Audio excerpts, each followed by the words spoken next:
So how do RAW and ISI actually operate? What are their capabilities, methods, and organizational structures? ISI operates through multiple directorates, each with specific responsibilities. The Joint Intelligence X handles internal security and counterintelligence within Pakistan. The Joint Intelligence Bureau focuses on political intelligence and monitoring domestic politics. The Joint Intelligence Miscellaneous handles communications and technical intelligence. The Joint Intelligence North specifically focuses on operations in India and Kashmir. The Joint Counterintelligence Bureau conducts counterintelligence operations against foreign agencies. ISI also has sections dedicated to Afghanistan operations, Middle East liaison, and increasingly, cyber warfare capabilities.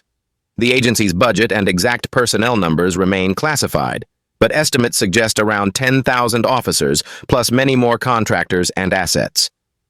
ISI's relationship with Pakistan's military gives it significant autonomy.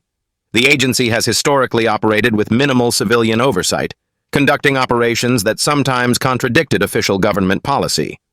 RAW operates under the Cabinet Secretariat, reporting directly to India's Prime Minister. Its exact structure remains classified, but is known to include regional divisions covering Pakistan, China, Southeast Asia, Middle East, and other areas of strategic interest. Functional divisions handle signals intelligence, imagery analysis, technical operations, and special operations. The Aviation Research Center operates reconnaissance aircraft and drones for intelligence collection. The Special Operations Division handles covert operations requiring specialized skills. RAW's budget is estimated at over $2 billion annually, though exact figures remain secret. Personnel estimates range from 8,000 to 10,000 officers. Unlike ISI, RAW maintains civilian control and reports to elected leadership, though it operates with considerable autonomy in operational matters. Both agencies use similar intelligence collection methods. Human intelligence, recruiting agents within the other country's government, military, and intelligence services. Both agencies maintain networks of informants, handlers, and deep cover operatives. Signals. Intelligence. Intercepting communications, monitoring phone calls, and tracking digital communications. Both have invested heavily in technical collection capabilities. Cyber operations. Modern intelligence warfare increasingly occurs in cyberspace. Both RAW and ISI conduct cyber espionage, attempting to penetrate each other's networks and gather digital intelligence. Liaison relationships. Both agencies maintain intelligence-sharing relationships with foreign services. ISI historically worked closely with CIA and Saudi intelligence.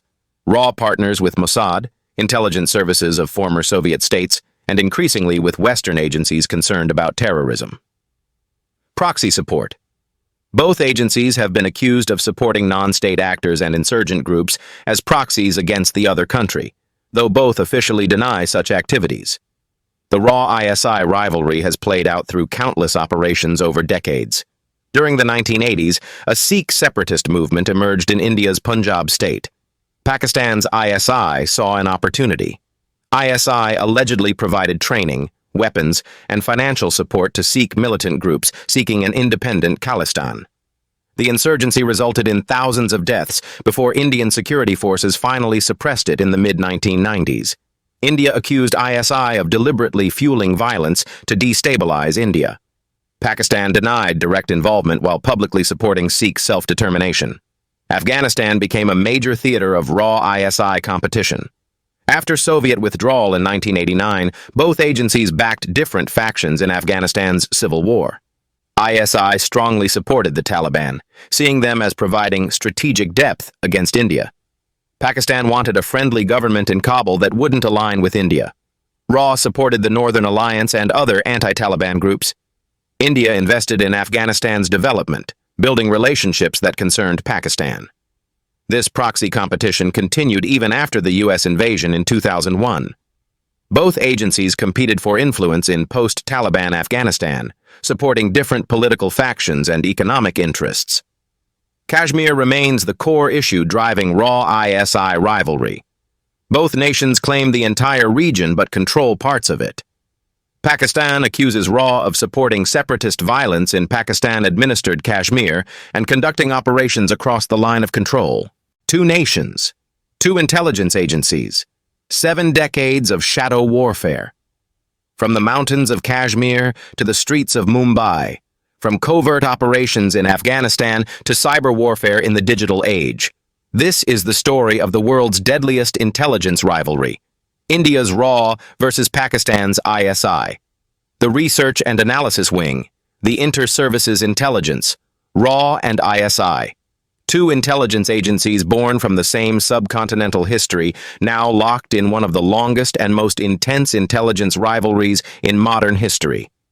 For over 50 years, these agencies have operated in the shadows, conducting espionage, counterintelligence, and covert operations against each other. They've influenced elections, supported insurgencies, gathered secrets, and shaped the destinies of nearly 2 billion people. This rivalry has survived wars, nuclear standoffs, terrorist attacks, and countless diplomatic crises. It operates on multiple fronts: traditional espionage, proxy conflicts, information warfare, and increasingly, cyber operations. Unlike Cold War rivalries that ended or Middle Eastern conflicts that evolved, the RAW-ISI confrontation continues with the same intensity today as it did decades ago. Understanding this rivalry means understanding South Asian geopolitics, the Kashmir conflict, the war on terror, and the future of nuclear-armed neighbors who cannot escape their shared geography or history. Today, we're examining both sides: how these agencies were created, their most significant operations, their methods, and why this rivalry shows no signs of ending. To understand RAW and ISI, we must go back to 1947, when British India was partitioned into 2 nations, India and Pakistan. The partition was one of history's largest mass migrations and most violent separations. Between 10 to 20 million people crossed borders. Estimates suggest up to 2 million died in communal violence. India and Pakistan were born as adversaries. They immediately went to war over Kashmir in 1947, setting a pattern that would define their relationship for decades. Pakistan's Inter-Services Intelligence was established in 1948, shortly after independence. Initially, it focused on military intelligence and understanding India's capabilities and intentions. ISI's structure gave it unusual power. Unlike most intelligence agencies that report to civilian leadership, ISI maintained close ties with Pakistan's military, which has dominated Pakistani politics for much of its history. The agency grew significantly after Pakistan's 1965 war with India exposed intelligence failures. ISI expanded beyond military intelligence into counterintelligence, internal security, and covert operations. India initially relied on the Intelligence Bureau, inherited from British colonial administration, for both internal and external intelligence. But the 1962 war with China exposed critical intelligence failures.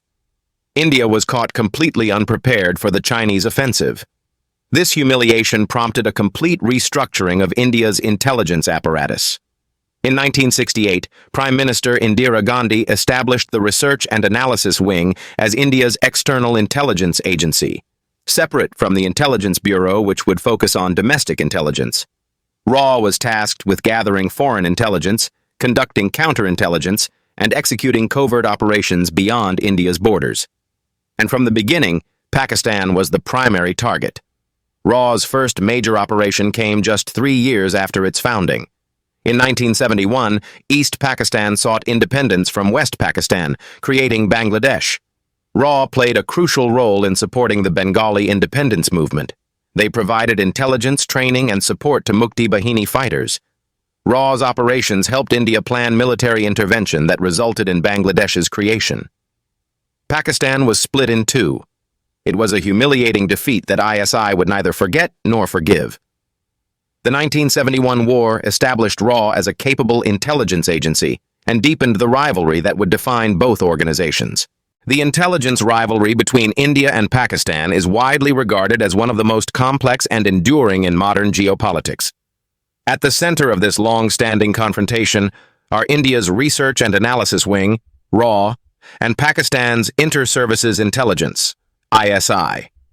India has repeatedly alleged that Pakistan's ISI has supported and trained militant groups operating in Indian-administered Kashmir. Several security incidents and attacks have been attributed by Indian authorities to organizations they believe receive backing from Pakistan. Pakistan has consistently denied direct involvement, stating that it supports diplomatic and political solutions rather than violent actions. At the same time, Pakistan accuses India's RAW of backing separatist movements in Pakistan's Balochistan province.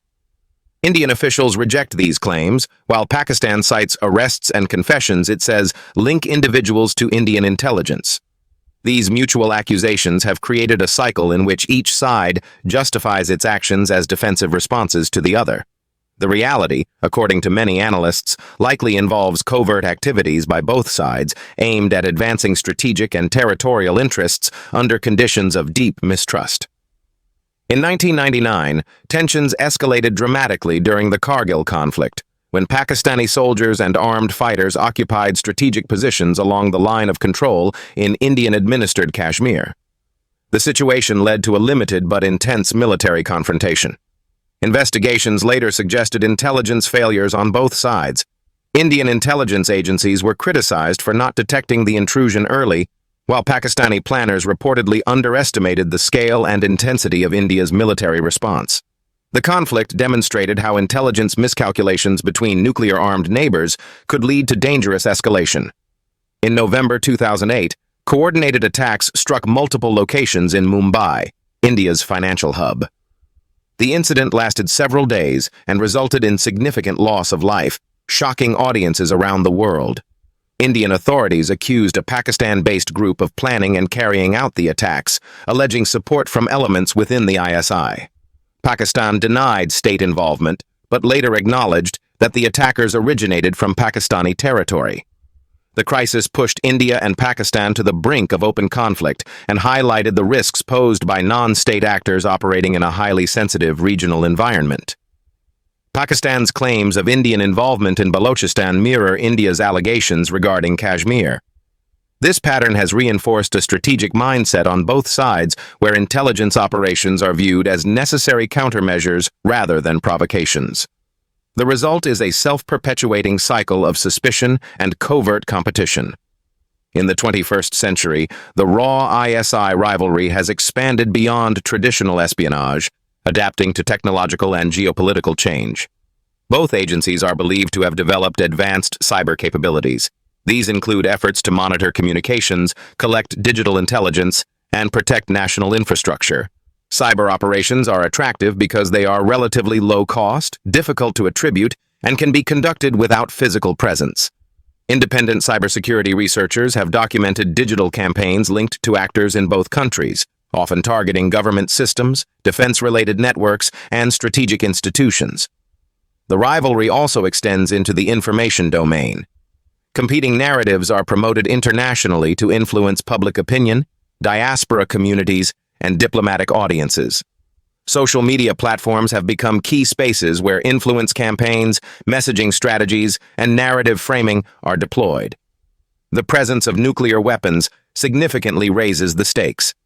Intelligence agencies on both sides devote major resources to understanding each other's strategic capabilities, early warning systems, and decision-making structures.